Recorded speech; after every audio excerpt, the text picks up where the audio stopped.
Welcome to VGK Today, a daily podcast providing you an inside look at the Vegas Golden Knights 2025 Stanley Cup playoff run. I'm Justin Russo with the Golden Knights on Sunday, May 11th, Mother's Day 2025. So happy Mother's Day to all of our wonderful moms out there. And we sit here on this Sunday after a thrilling 4-3 win for the VGK on Saturday night in Game 3 in Edmonton. A game of massive swings both ways that ended in a Reilly Smith goal with just 0.4 seconds remaining in regulation that gave the Knights the win. Works his way to the right corner, 5 seconds, centered off the stick, and the slot. Smith gets around the goalie. They scored! No, it's waved off. They wave it off. The referee waved his arms, saying no. The Golden Knights think they've won. They won. They're going to check it, but Reilly Smith put it in before the clock ran out and the goal light turned green. The Knights, I believe, have won. The puck goes off the stick of Draisaitl and in with 0.4 on the clock. It is absolutely a goal. Golden Knights have won a game in this series, Dan. The Knights bench celebrated immediately. Smith, in last-second desperation mode, put it towards the net. It was 1 against 3 or 4. After video review, at 0.4, the puck completely crossed the line. Goal. The Knights have taken the lead on Reilly Smith's second of the game. It comes with 0.4 to go in regulation. Just when the Oilers thought they had forced overtime, the Golden Knights have answered with the latest goal in franchise history. 0.4 for Reilly Smith. They drop the puck at center. This game is over, and the crowd is in stunned disbelief. The Golden Knights are 6-0 in playoff games in which Karlsson and Smith score. Smith has 2, including the winner, 4-3 Vegas, with 0.4 remaining in the game. A stunning victory for the Golden Knights. An absolutely unreal finish in Game 3. The Knights getting it done at the last possible second as Reilly Smith gets them right back in the series with a goal with 0.4 seconds remaining. And wanted to include a lot of what you heard on the radio broadcast in real time with that clip that you just heard from Dan Duva and Gary Lawless, because that time waiting in limbo for it to be confirmed, it just had you on the edge of your seat trying to parse through all the information, all of the replays. Did it go in? Did it make it in time? Yes, it did. And the Golden Knights end up picking up the victory in Game 3. They get it done, and they are back in the series looking to tie things up coming up in Game 4 on Monday. Before we get there, though, many areas to cover from Game 3, with, of course, the most pressing being that late goal by Reilly. And to take us through it all, we welcome the men you just heard from on that goal call as Dan Duva and Gary Lawless recap the Knights' win. Well, before we get to Dan and Gary, I want to remind you that there are 2 official watch parties coming up for Game 4 on Monday as the Knights battle the Oilers. First one comes from Stadium Swim at Circa Resort and Casino, and the second one is over in Henderson at the Water Street Plaza. Monday's parties will both begin at 5:30 p.m. with game time set for 6:30 for Game 4. Both watch parties are going to feature a DJ, visits from the VGK cast, raffle prizes including tickets to future Golden Knights games, and giveaways for everyone include VGK sunglasses, rally towels, and more. At Stadium Swim, those who are wearing VGK gear get in for free. And fans are reminded that it is a 21 and older venue, so take that into account when you're making your plans for Game 4. Water Street Plaza, on the other end, is an all-ages venue, and you are encouraged to bring blankets or lawn chairs as you take in the game from the plaza. Both Mackenzie River and the Livery will be open for food and shopping if you want to get some grub and get some Knights gear ahead of Game 4. So again, 2 official watch parties coming up for Game 4 on Monday. First one, Stadium Swim at Circa Resort and Casino. Second one at the Water Street Plaza in Henderson. Both start at 5:30 with game time set for 6:30. Well, it's been an exciting night in Edmonton.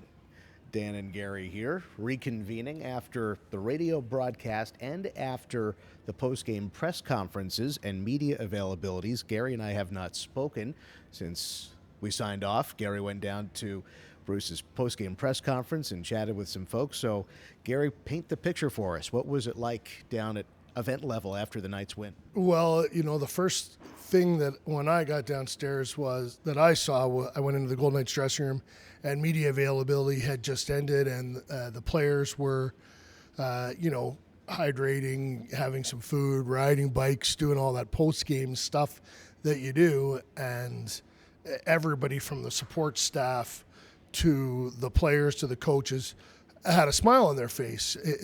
I was at the press conference with William Karlsson and Reilly Smith, and I posed the question to William, what's the difference between 3-0 and 2-1? And he said, obviously, it's huge. That's step one on this road trip. Obviously, going down 3-0 is super hard to come back from. So we needed this win, and we're going to need that next one too. So one step in the right way. I think that there's a bit of relief in the Golden Knights camp. They played really good in Game 2 and lost. Should have won that game. And another brilliant play by Connor McDavid gets Edmonton the win in Game 2. Another brilliant play by Connor McDavid gets the score tied at 3-3 late in this one. And there had to be a little bit of, oh boy, here we go again. And, you're already down Mark Stone because, he had suffered an upper body injury midway through this game, Game 3. So overtime is, it's 50-50 at best, but then when you're missing some players and have had to shorten your bench, it becomes difficult. And let's face it, McDavid and Draisaitl can do things on a shift. Like, they can create something out of nothing, maybe better than anybody else in the NHL. I don't know if you want to go to overtime with them very often. So William Karlsson, he takes almost every second available to him in a 60-minute game to get the puck. He skates past McDavid, past Draisaitl, takes the puck into the corner. Reilly Smith said in speaking with him, I've seen Carl, he refers to him as Carl, I've seen Carl do that play where he drives to the corner and starts the forecheck and then spins it around out in front of the net many times. So I came off the bench, this is Reilly speaking, with 7 seconds left and tried to get to the net as fast as I could. He gets the puck, and then in his mind, Draisaitl is there, then Skinner. He's thinking, I can't shoot. If I shoot, it probably doesn't get by the first guy, and for sure doesn't get by the second guy. So I hold the puck, a little pump fake, and Skinner bites. He gets around Skinner and then shoots it at the net, and it hits Draisaitl's stick for good measure and caroms deeper into the net. He then skates towards the Golden Knights bench, and he goes around the net, and he celebrates immediately. He knows that the green light had not gone on, and the puck was in the net. Bruce Cassidy said to me after he spoke, he goes, I didn't think it went in.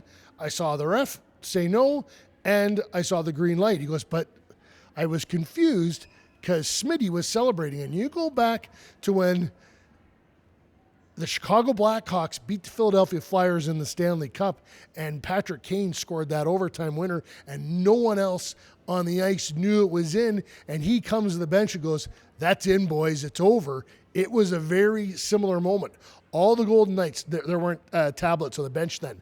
All the Golden Knights turn and are looking at the tablet, and Dave Rogowski tells Dom Ducharme, you and I, we guessed about this on the radio show.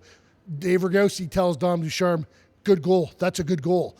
And then the players, Reilly kind of, and you described this beautifully on the radio, kind of hides his face from them because he's got this little sly grin on his face. And then as they start pouring off the bench, he turns and he kind of dips his head and slides into that heart of Golden Knights that are surrounding him, and they all start jumping up and down, celebrating. So this was from the moment we arrived at the rink today for pregame skates, there has been drama.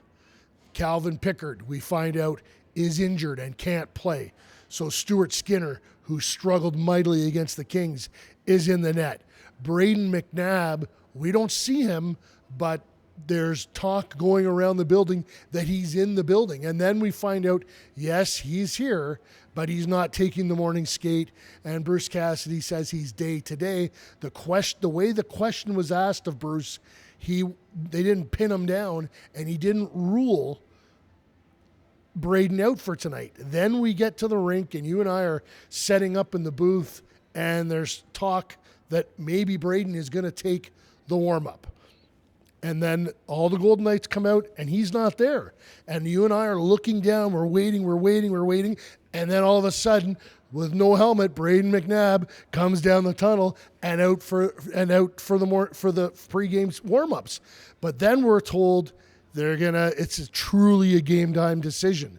Well, Bruce just told us that Braden came off the ice after warm-up and said, I'm good to go. So he goes in to the lineup. Well, then Mark Stone, midway through the game, suffers first. The Oilers score 2 to go up 2-0. And now Vegas is in a hole in this game and in a hole in the series. It is doom and gloom. It is looking bad. And then Mark Stone suffers an upper body injury. He's their captain, their spiritual leader, and has been really good in this series. He leaves. So the drama is getting... It's just like, this is like a winch, and it's getting tighter and tighter. And then Edmonton scores, Vegas scores 3 in a row. They have a lead late in the game. McDavid Magic, he makes it 3-3. Whose skate does it go off? Braden McNabb's. He's out in front of the net. And that puck goes off McNabb past Hill. Now it's 3-3, and then Karlsson. McNabb makes a great play to spring Karlsson. Karlsson goes the length of the ice, makes the pass to Smith, and Misfit Magic. This is the Misfit Miracle at Rogers Place. 0.4 seconds, and now the series is 2-1. Dan, you can sign off. I'm done. You just talked for 7 minutes straight. That could be a record. Wow. Can I just ask a quick follow-up? Got to be a quick one. You attend Bruce Cassidy's press conference. Could you give us a 10 or anything else that stands out from what the head coach takes away from this very exciting Game 3? They're alive, right? Like William and Reilly both said, we're just worried about this game, and now we've got it's 2-1. We've got another game to play. For Bruce, he watched his team play very well in Game 2 and lose, and that has to put some doubt in your mind. If we give them our best and we can't win, maybe they're better than us. Well, now they came back with their best another night, and they did win. This is a series. Mark Stone's status? Bruce said day to day, and he said, I would not, at this point, we don't preclude him from playing on Monday night. Which would be Game 4. We now know that Game 5 is necessary.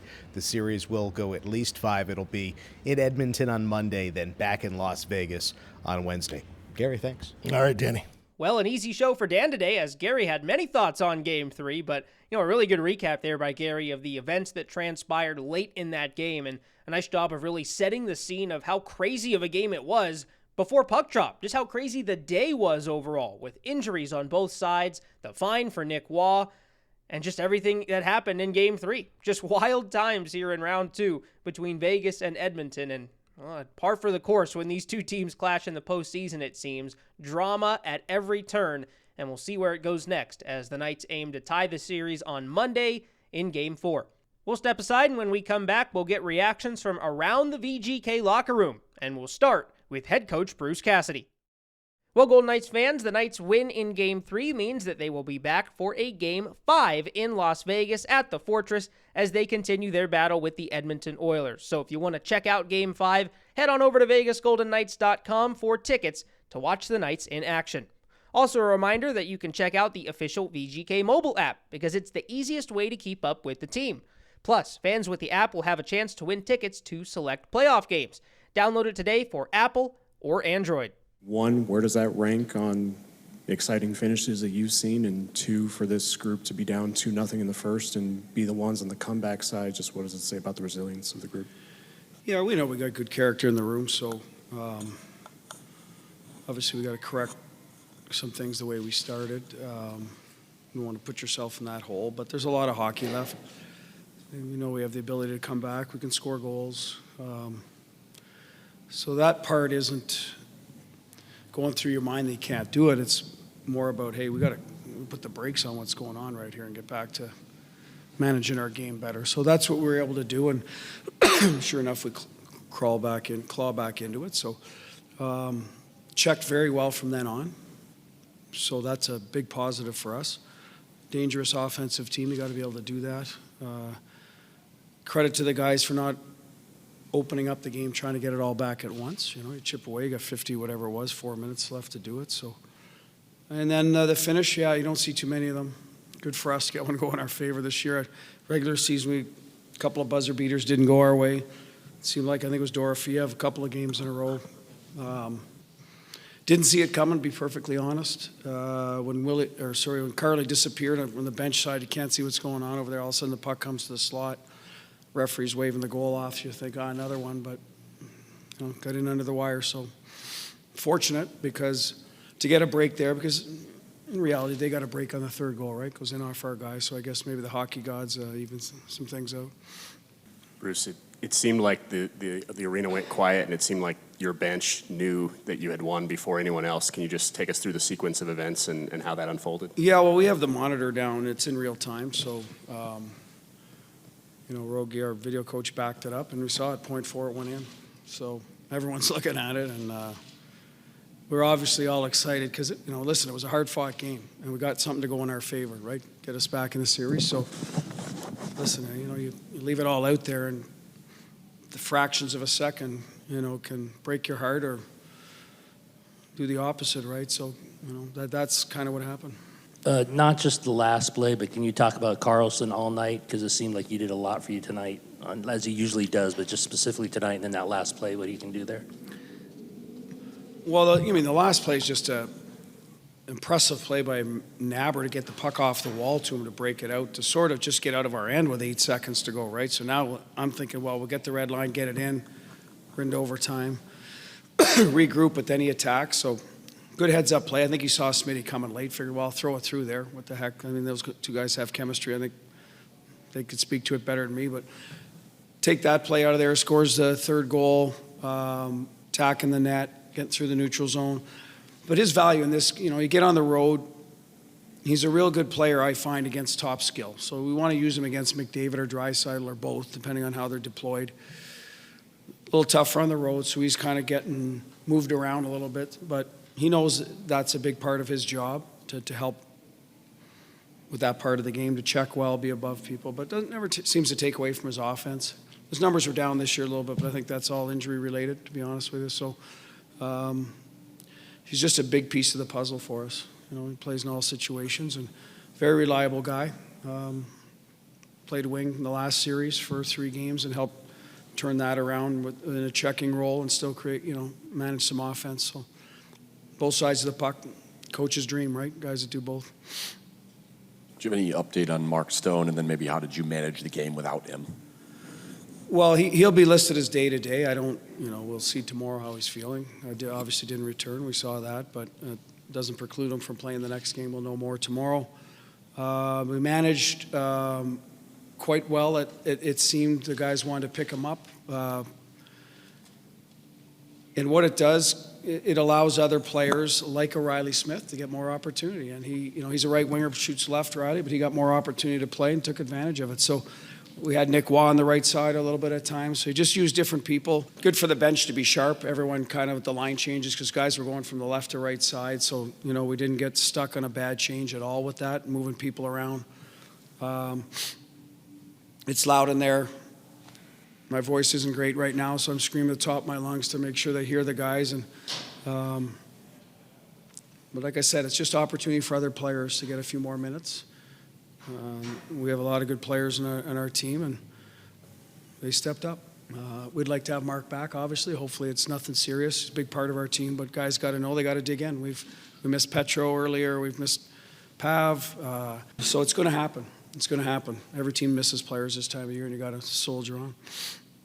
Can you take us through the Braden McNabb situation? Like doesn't take the morning skate, and then he's on the ice for warm-up and plays a bigger role in the game for you.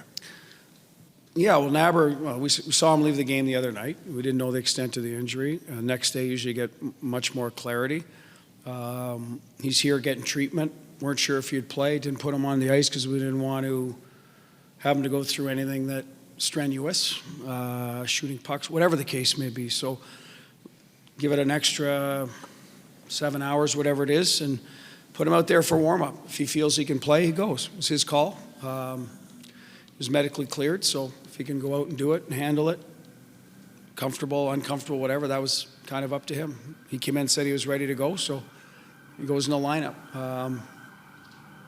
Happy to have him back. Obviously, when it happened, we weren't sure. It didn't look good, but worked out okay for him. Hopefully, we'll see if there's residual effect from tonight. But Korczak was ready to go in if need be, but wasn't necessary. They win the other night, go up 2-0, and then obviously it's like the momentum swings back in their favor. But to get a win like this with Braden being the last out of the tunnel, taking warm-ups, eventually playing, winning the game the way that you did, does it feel, I don't want to ask if it's the momentum swings back, but does it feel like this is a win that can propel the rest of the series? Well, it means it gives us a little juice because, we weren't sure on Naber and we lose our captain, right? And we're able to push through. So that gives you, your belief gets stronger. When you can pull it off without key members and keep playing so that when they are healthy to be able to get back in there, and that's what's good about our group. They want to, step up and until those people can get back in the lineup. Turns out Naber did play. We'll see on Stoney, but momentum will disappear tomorrow. We'll wake up and it'll be 2-1 Edmonton. We'll get to enjoy it for a few hours. I think that's the beauty of the playoffs, and you kind of get back at it. So I don't know about momentum. I think both teams will be, preparing to win the next game. That's usually how playoff works. You got to park things in a hurry, I think. Can't get too upset or too high or too low on situations. As I said, we're excited. We won the game. Thought we played well for the most part. I think that's what our emotion is right now. And as I said, tomorrow we'll start preparing again, talk about a few things, do what we have to do to get ready for Game 4. Always interesting to hear the different perspectives on momentum in sports, right? And for Bruce Cassidy saying that, hey, we're going to wake up tomorrow, we're still going to be down 2-1, and nothing carries over to Game 4. We have to get ready, and we have to prepare to win another hockey game to try and tie up this series. But it's interesting because Dan spoke to Tanner Pearson before Game 3, and Tanner talked about the fact that, hey, I think momentum's a big thing, and it carries over from game to game. Of course, he's referencing the time that he played with the LA Kings, and they were down 3-0 in 2014 to the San Jose Sharks in a playoff series, came all the way back and won Game 7. So for a guy like that who's been in that situation, he feels momentum can be something you can grasp from game to game. So interesting to hear those different perspectives. Of course, I think Bruce Cassidy just recognizing the fact that there is a lot more work to be done. Their game is growing right now throughout this series, but still need to put forth that 100% effort for 60 minutes against a very good team like the Oilers. So we heard from Bruce Cassidy. Let's switch over to a player's perspective now. And you heard a little bit from William Karlsson earlier. Gary also touched on the answer he got from Reilly Smith in describing that play. But let's hear a little more of what those two guys had to say post-game. Guys, for both of you can just walk us through the play. Will, starting with the forecheck, you kind of turned back and saw Reilly cutting in. And Reilly just... Did you know how much time you had left to make that move in order to get the shot you wanted? Yeah, honestly, I've seen Karl use that play a few times where he forechecks and spins it out in front of the net, jumping off the bench. I think there was around 7 seconds. I just try to get there as fast as possible. Karl does such a good job hunting pucks and being first on it, and so I thought there was a chance. And once it popped out, I saw a lot of guys sell out, so I just hoped that I had enough time to kind of pump fake and find a lane, and it worked out. Jesse Grange with The Athletic. Reilly, you mentioned they were kind of selling out. It's chaos. The building's loud. The goalie's selling out. They're selling out. How do you have the poise to hold on to that for that extra second in that moment? Just hoping, really. I think if I try to shoot that, it's getting stopped at least by the first guy, not the second guy or the goalie. So, sometimes just hope for the best, and that one, it seemed to work out. Thankfully, I had enough time. For Reilly, can you just talk about how good he was not just the play at the end, but the whole game tonight? Yeah, it's not just tonight. It's all the time. I think Karl's does such a good job just bringing the same game every single night, and it's been that way ever since I started playing with him. I don't know how he was in Columbus, but he's been good. He's been good in the Vegas uniform. Yeah, he does everything right. He doesn't cheat, and he creates turnovers, and he creates offense through them just by himself. So it's nice to be able to play with him because he kind of does it all. And in a series like this, you need guys who are willing to defend and then also create offense on the same shift. Reilly, a pretty dramatic game. Braden, takes warm up and plays. Nick is fine, not suspended. Mark leaves early. You score with .4. You've been part of big moments here. Where does this one rank? I think after this playoffs is said and done, I'll look back at it. Right now, I think my mindset is, I was able to help the team win tonight. Big win for our team. We need to use the momentum in front of us to push forward, but focus one game at a time. And that's kind of always been the mindset for this group. And we have a lot of resiliency. So as long as you focus on that next game and get a little bit better every night, we'll give ourselves a chance to compete with anyone. Reilly, I just want to ask you, how tough is it playing without Mark for 2 periods? He's your leader. He's your kind of inspirational guy. When he goes out, how does everyone else have to kind of pick up their game? Yeah, you can't replace a guy like Mark Stone. So the best you can do is by committee, try to chip in and make up for not having him on the ice.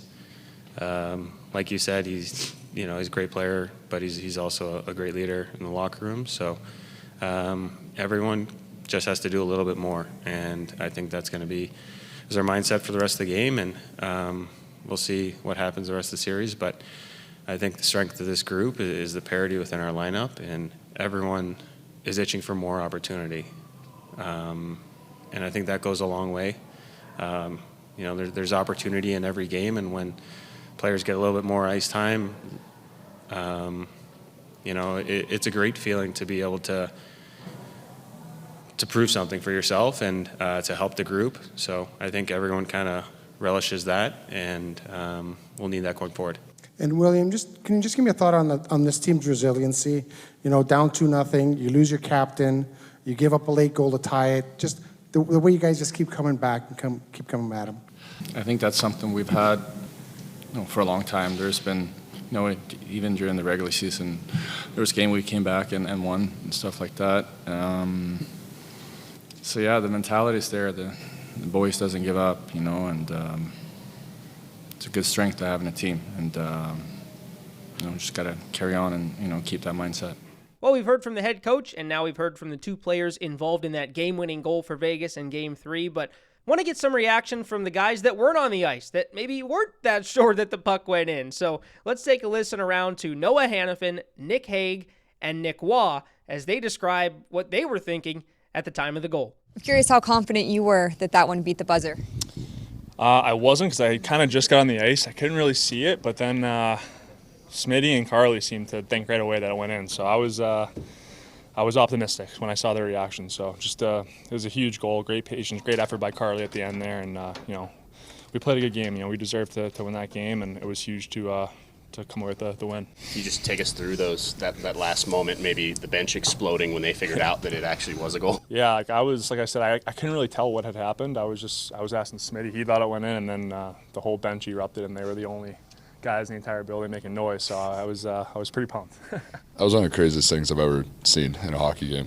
But obviously, it was great.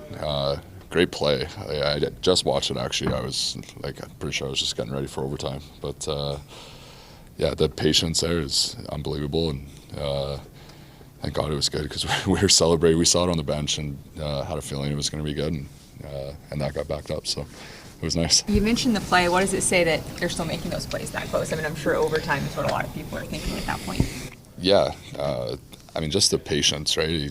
They were selling out the block, which I would too, and less than a second left, and yeah, just for him to push it around those guys and then get it there, it was special. What can you just take us through on the bench? Were you guys looking at the iPads? We saw the bench explode before pretty much anyone knew. Yeah, I wasn't really sure. I was looking up, I think, and then someone started yelling. It came on not the iPads, like the whatever you call it, under the feet there. And yeah, so we started celebrating, and yeah, it was fun. Well, it was unbelievable, right? It looks like Reilly knew it, but and nobody else on the ice knew it. And obviously, seeing the replay there, it was all time. So, what a play by him, and obviously, it's a huge goal for sure. Reilly Smith scores the goal at the end there, Nick, and they have to review it to make sure. And Reilly skates over in front of your bench, and he's kind of fighting back a smile. He kind of turns away from the bench because it's going to count. And then next thing you know, all of the teammates come and swarm behind Reilly to celebrate. What was that moment like? Oh, it was just unreal, right? The emotion. We worked so hard to win those games. So when we watched the replay and saw it was a good goal, it was nice celebrating with Reilly and the full team. Well, that last interview with Nick Waugh was from postgame with Dan and Gary on the radio side of things. And if you want to listen to that interview in full and all of the VGK Radio Network interviews from every single game, head on over to soundcloud.com/Vegas Golden Knights. You can also check out that pregame interview that Dan had with Tanner Pearson ahead of Game 3. That'll just about wrap things up for today's show. Thank you, as always, for tuning into VGK today, and be sure to rate, review, and subscribe on your preferred podcast platform, as we'll be back every day throughout the Knights' 2025 Stanley Cup playoff run. Stay tuned tomorrow as Ashley Weiss joins us again. Justin Russo signing off for VGK Today.